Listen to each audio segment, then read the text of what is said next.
tuned in once again to Her Indian TV. Truth revealed. Chief Cochise, one of the most powerful Native American Indian leaders. One of the most famous Apache leaders to resist westward expansion by white settlers was Cochise of the Chiricahua Apache. Cochise was known to his people as Adetalichi, meaning hard wood, and lived in the area that is now the northern Mexican region of Sonora, as well as New Mexico and Arizona. These lands had long been home to the Apache until the Europeans arrived. However, when the early Spaniards began to encroach upon the Apache, tensions began between the two conflicting cultures. Later, when the Mexicans took over the lands, the Mexican government at first issued food rations to the Apache in order to placate them. Unfortunately, the Apache became increasingly dependent upon these supplies, which abruptly ceased in 1831. The Chiricahua bands then began to raid to acquire food, and the Mexican government retaliated with a series of military operations to attempt to capture or neutralize the Chiricahua. However, they met stiff resistance from Cochise and the other Apache.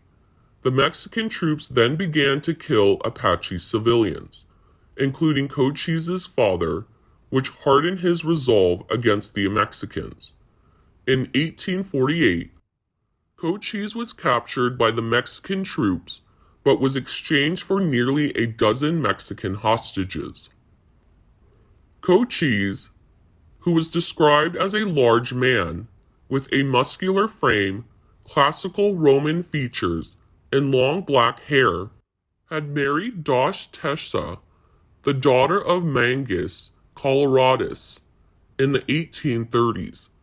The pair would have two children, Taza, born in 1842, and Nachi, born in 1856. In 1850, New Mexico and Arizona were annexed by the United States, which ushered in a brief period of relative peace. For more than a decade, Cochise worked with the new settlers and even helped the new settlers by teaching them how to live on the dry, arid land.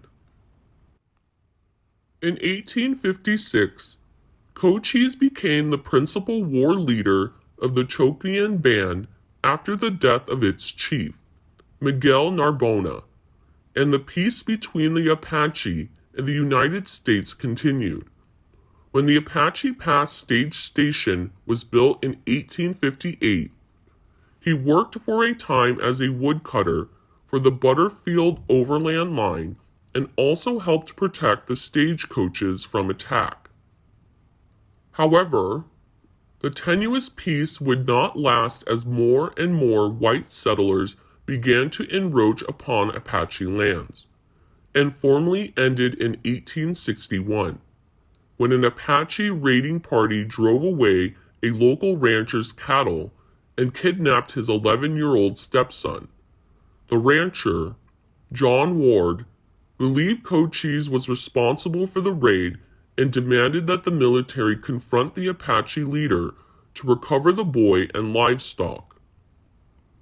Before long, on February 3, 1861, Second Lieutenant George Bascom, a young graduate of West Point, brought a detachment of 54 men to Apache Pass to confront Cochise regarding the kidnapping of the boy and livestock. When Bascom asked for the return of the captive and the stolen cattle, Cochise said that Cayo Turo Apache had committed the crime and volunteered to negotiate for the return of the boy. Evidently unbelieving, Bascom then had Cochise, his brother, two nephews, a woman, and two children arrested until the boy and the livestock was returned. However, Cochise was able to escape and to ensure the safety of those he had left behind, captured 3 Americans before sending Bascom this message: "Treat my people well, and I will do the same for yours, of whom I have 3. The inexperienced Bascom decided instead to flex his muscle, hanged the Apache hostages, and began to make preparations for war against Cochise. In retaliation for their deaths, Cochise killed the 3 Americans he had taken hostage and joined forces with Magnus Coloradus, his father-in-law, and the leader of another Chiricahua band. The 2 leaders, along with their warriors, then set on a series of retaliatory skirmishes and raids of the white settlements.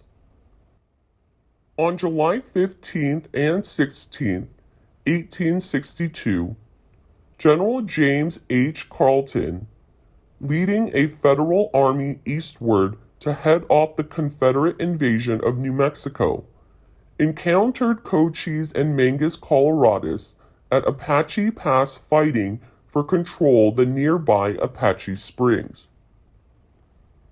The 2 leaders, along with 500 warriors, held their ground against the force of California volunteers until the U.S. Army employed a howitzer against the Indian forces.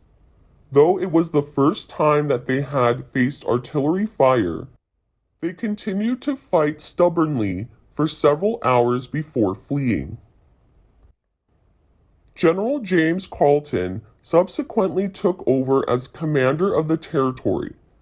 In January 1863, General Joseph Rodman West, under orders from General Carleton, was able to capture Mangus Coloradus by meeting him under a flag of truce.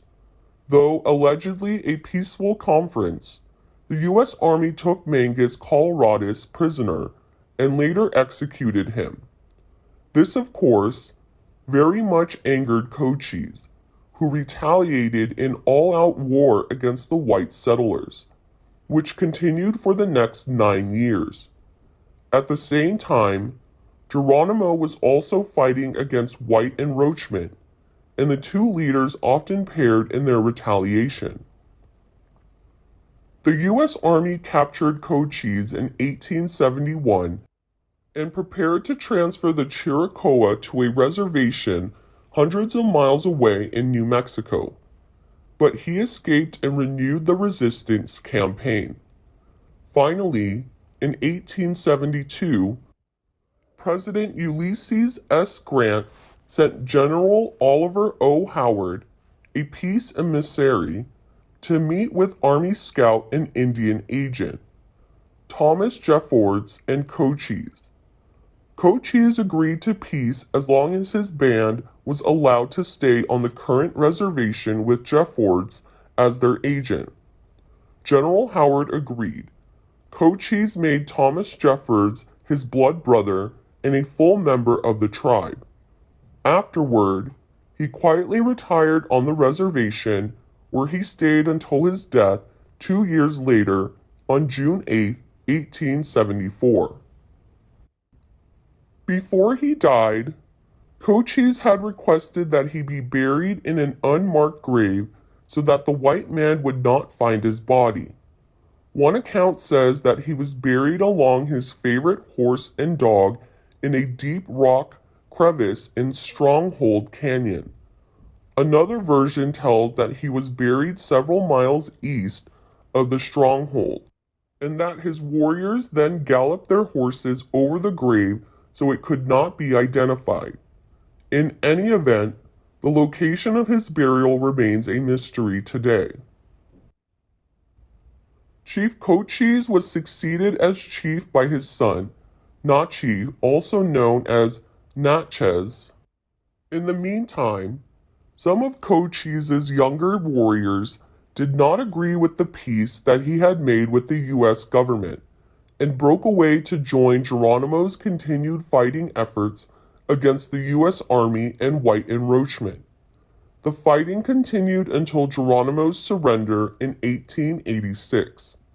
Afterward, the remnants of the Chiricahua were shipped off to the reservations in the east, where most of them died. Today, there are only a few descendants of the Chiricahua Apache living in Oklahoma and New Mexico, and there are none at all on their original land. Thank you so much for watching. Goodbye, strong Apache leader, Cochise.